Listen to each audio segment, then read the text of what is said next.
আজকে আমি একটা খুবই মজার এবং নতুন আমার জন্য নতুন একটি প্রোডাক্ট হচ্ছে কিনেছি, যেটা আমি ভাবলাম আপনাদের সাথে আমি শেয়ার করি। তো আমি প্রথমে হচ্ছে আনবক্সিং করে নিচ্ছি। এটা হচ্ছে আমি নিয়েছি হচ্ছে কি পেজের নাম কি? Home gallery. হ্যাঁ, হোম গ্যালারি।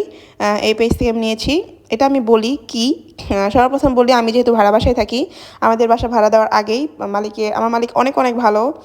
বাসায় সব কিছু সুবিধা, বাট আমার মালিক হচ্ছে প্রথমে ভাড়া দেওয়ার আগে সবাইকে বলে নিয়েছে যে তুমি হচ্ছে আমার বাসায় হচ্ছে মানে ড্রিল করতে পারবে না।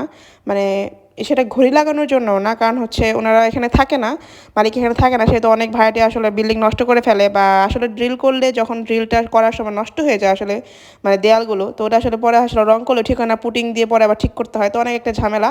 তো যেহেতু ড্রিল করা যায় না, সেহেতু হচ্ছে আমার জামা কাপড় ডেইলি ইসেন্সিয়াল মানে ডেইলি ইউজের জামা কাপড়গুলো ইউজ করা পরে এগুলো রাখা আসলে অনেক ঝামেলা হয়। বারান্দায় সবসময় দিয়ে আবার সন্ধ্যার পরে নিয়ে আসা বা রাতে নিয়ে আসা অনেক ভেজাল লাগে।